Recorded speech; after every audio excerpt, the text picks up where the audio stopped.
앞에 두 케이스 보니까 제 도파민이 막, 막 올라가서 저는 이렇게 편안한 강의를 해도 될까 하는 생각이 들 정도입니다. 예, 뭐 아우티 다이렉션 엔도바스클 매니지먼트 저보다 더 경험이 많으신 분들이 이제 많으실 것 같고요. 저는 간단하게 요약만 해드리고요. 그러니까 편안하게 도파민 서지 없이 들으시면 될 것 같습니다. 아우티 다이렉션 뭐 이런 병이고요. 뭐 에피더밀로즈 이렇습니다. 아이토 다이렉션 우리가 아큐트는 2주 이내, 서브 아큐트는 2주에서 8주, 크로닉은 8주. 이제 크로닉이 될수록 럽처 리스크도 많고, 그다음에 애니리즘 같이 보이고, 그다음에 이제 말퍼퓨전은 그래도 아큐트보다는 조금 덜하다는 정도가 차이가 있겠습니다. 이렇게 나누는데요. 타입 A, 스탠퍼드 타입 A는 아우틱 리거지테이션도 많고 카디악 탐포네드도 있기 때문에 사실은 저희한테까지 오지는 않습니다. 그래서 물론 어센딩 아우타에 티바를 하는 경우도 있겠지만 대부분 수술을 하는데 24시간 내에 1시간마다 2% 정도 모탈리티 올라가기 때문에 수술을 빨리 하는 것으로 되어 있습니다. 이제 보통 저희한테 오는 게 이제 컴플리케이트 타입 B 다이섹션인데요. 컴플리케이트라는 것은 이제 페인이 있거나 하이퍼텐션이 계속 지속되거나 그다음에 이제 급속하게 아우트 익스페이션이 되거나 말퍼퓨전이 있거나 럽터 사인이 있거나 레트로 다이섹션 생기면은 이제 타입 B 다이섹션인데요. 언컴플리케이트 타입 B 다이섹션에 비해서 조금 더 모탈리티가 높은 것으로 되어 있어서 티바가 많이 권장되고 있는 상황입니다. 다이아그노스틱 알고리즘 굉장히 복잡한데 다 요즘 안 하죠. 다 체스트 CT 찍으면 대부분 진단되기 때문에요. CT에서 우리가 인티마 플랩을 보는 것으로 진단을 하고 우리가 이제 저희가 영상학과 의사이기 때문에 조금 더 CT를 조금 더 자세히 본다 이렇게 생각을 할 수도 있겠지만 사실은 임상적으로 조금 이렇게 익숙하지 않은 그런 분들이 판독을 하게 되면 사실은 이렇게 많은 걸 봐야 되는데 이렇게 많은 거 보지 않고 그냥 다이섹션만 있다 이렇게 리포트가 나가는 경우가 있습니다. 하지만 엔트리가 어디 있는지, 사이드 브랜치 일버먼트가 있는지, 말퍼퓨전이 있는지, 그 다음에 이제 오르가닉 이스케미아가 어느 정도 진행됐는지를 자세히 봐야 우리가 이제 컴플리케이션에 대한 전반적인 그런 상황 판단을 할 수 있어서 CT에서 많은 정보를 얻을 수가 있겠습니다. ESCC 리코멘드 2014년에 나왔는데 그다음에 나왔는지 잘 모르겠어요. 근데 이제 보면은 그때 언컴플리케이트 타입 B 다이섹션은 메디컬 트리트먼트를 하지만 티바도 가능하겠다. 그다음에 컴플리케이션인 경우에는 티바를 하는 게 좋겠다. 수술을 할까? 뭐 이 정도의 리코멘데이션이 있고요. 클래스가 높은 거 보면 아큐트 트라우마틱 다이섹션에서 티바 하자, 이스케미아 있으면 하자. 5.5cm 넘으면은 특히 코모rbid티가 있으면은 우리가 에비던스 레벨이 높은 것으로 되어 있습니다. 뭐 많이 보시는 거죠. 그래서 타입 A 다이섹션 메디컬 매니지먼트보다는 서지컬 매니지먼트는 메디컬 매니지먼트가 모탈리티가 더 적고요. 그다음에 타입 B 다이섹션인 경우에는 메디컬 매니지먼트, 서지컬 매니지먼트를 비교했을 때 역시 서지컬이 조금 높은 것으로 되어 있고요. 그다음에 이제 티바를 하는 경우는 엔도바스클러 매니지먼트 한 것이 다른 것에 비해서 모탈리티가 조금 더 적다 이렇게 되어 있습니다. 그래서 이런 것들이 조금 나와 있는 거고요. 아마 점점점 뭐 여러 가지 이유 때문에 이 그래프는 앞으로 좀 바뀔 가능성이 있습니다. 오픈 서저리에 비해서 티바가 좋냐? 뭐 많이 좋다고 하죠. 하지만 저희는 디스어드밴트 좀 더 봐야 될 것 같습니다. 아나토미 좋으면 할 수 없고요. 그래도 억지로 하시죠. 그래도 그 다음에 이제 우리가 간과해서는 안 될 게 컨트라스트 릴레이드 컴플리케이션 꽤 많습니다. 그래서 하고 나서 시술은 잘 됐는데 신장내과 컨설트 봐야 되는데 안 봐주고 막 이런 경우가 되게 많죠. 그래서 그것도 좀 생각을 해봐야 되겠고요.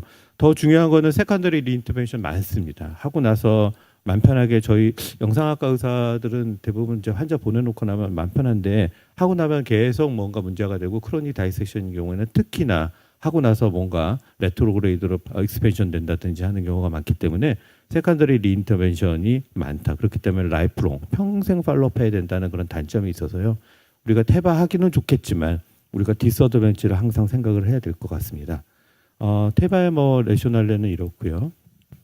사실 컴플리케이티드 타입 B 다이섹션의 뭐 아이라이드 보면은 모탈리티가 이제 낮고요. 메디컬 트리트먼트 비해서. 그래서 서저리보다는 테바가 조금 더 나을 수 있다. 하지만 롱텀 팔로업에 대해서는 아직도 논의가 많습니다. 언컴플리케이티드 사실은 더 문제가 되죠. 우리가 메디컬 트리트먼트가 하는 거 우리가 학생 때부터 배웠는데 요새는 이제 테바를 좀 더 하는 경향이 있습니다. 그래서 그것이 서바이벌을 조금 더 좋게 할 수 있다. 아우트 포지티브 리모델링 때문에. 그래서 세 개의 랜더마이즈 트라이얼이 정통적으로 언급이 되는데 역시 컨트로버시가 있다. 2009년에 나온 인스턴트 트라이얼 보면 2년 서바이벌에 특별하게 어드밴스 이벤트 레이트라든지 그다음에 2이어 서바이벌이 큰 차이는 없어서 페일했는데 5년까지 보니까 그래도 조금 더 낫다는 그런 파인딩이 있고요. 이거는 이제 서브 아큐트와 크로닉을 대상으로 했지만 어드솔브 트라이얼 2014년에 아큐트에서는 역시 세이프리 트리트를 할 수 있다. 뭐 이 정도의 그런 RCT 트라이얼을 내놓고 있습니다. 중요한 거는 저희가 이제 태바를 하려고 하는데 커먼 페모럴 아터리가 좀 좋으면 큰 문제가 없는데 이거 안 좋으면 사실은 태바하기 좀 쉽지 않거든요. 그래서 보통은 22프렌치 시스 많이 쓰기 때문에 8mm 이상 넓어야 되고 그다음에 카시플락이 있으면은 여러 번 경험하셨겠지만 올라가다가 한번 긁히기 시작하면은 그다음부터는 옴삭달싹 못하는 경우도 있습니다. 그래서 CT 보면서 열심히 이거를 좀 봐야 될 것 같고요. 토초스 하면은 결국 극복하겠지만 쉽지 않겠고 다이섹션이 없는 부분이 좋겠죠. 근데 이제 이거 저희 병원 케이스인데 보면은 이쪽은 스텐트가 들어가 있고 이쪽은 커먼 페모럴 아터리가 이렇게 이제 좁아져 있고 거의 막히다시피 했는데 늘 데가 없죠. 그래서 이때는 우리가 얼터너티브 액세스로 넣고 스텐그раф트 넣고 깨가지고 한다. 이건 뭐 엔도 컨두이트라고 하고요. 그다음에 이제 수술해서 트랜스 일리악 컨두이트 넣을 수 있는 방법, 퍼큐테니우스 방법으로 트랜스 악실라리 카로티드 물론 수술 컷다운 할 수도 있고요. 그다음에 이제 수술적 방법으로 에이피칼, 그다음에 이제 드물겠지만 베나 카바를 통해서 넣을 수도 있겠습니다.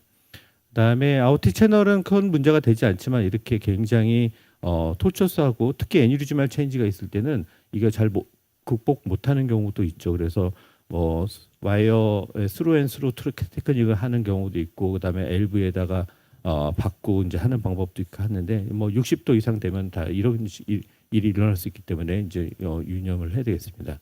랜딩 종에 따른 거는 이렇게 교수님도 너무 잘 알고 있기 때문에 간단하게 하면 레프트 서브클라비안 아터리 직하에서 찢어져서 타입 존투 하는 경우가 제일 많습니다. 그래서 보통 존투를 급하게 해야 될 경우는 그냥 하면 되죠. 근데 이제 하고 나서 문제가 될 경우가 이런 경우가 있습니다. 그래서 하기 전에 이런 문제가 있다면 우리가 리바스쿨라이제이션을 항상 고려를 해야 되고 그다음에 이제 좋은 원인 경우에는 서지컬 디브랜치나 침리, 인시투 페니스트레이션 하는 경우가 있고요. 좋은 제로인 경우에는 역시 이제 심장혈관외과 교수님들이 뭘 해주셔야 되죠. 그래서 이제 우리가 극복하고 태반할 수가 있습니다. 컴플리케이션이 많습니다. 그래서 컴플리케이션 파라플레이저 스트로크 다이섹션 다 있는데요. 제가 한 가지 말씀드리면은 저희가 왕왕 보는데 이 레이트에서 이렇게 스텐그라프트 인듀스 뉴 엔트리 생기는 거 꽤나 많습니다. 이게 생각보다 저는 경험을 좀 많이 했는데요. 이게 보통 특히 아큐트에서 이렇게 넣다가 보면은 위는 넓은데 아래는 좁은 경우에 스텐그라프트 아무리 테이퍼링 해도 4cm, 3mm 이상 테이퍼링 하기 쉽지 않고 물론 외국에는 8mm 이상 테이퍼링 되는 것도 있지만 그래서 이제 이렇게 된 경우에 경우에 따라서는 이렇게 시내가 나타나고 이것 때문에 문제가 되는 경우가 종종 있습니다. 제가 마지막 말씀드릴 건데 이제 저희가 패티코트라고 해서 이제 이럴 경우에 우리가 이제 사용을 하는데 원래 패티코트라는 것은 그 스텐그라프트로 엔트리 포인트를 막고 나머지는 베어메탈 스텐트를 넣어서 사실은 트루루맨 콜랩스를 예방하고 리모델링을 인핸스하고 그다음에 폴스루맨 스로머스도 조장한다 이렇게 해서 이제 우리가 패티코트 개념이 나왔는데요.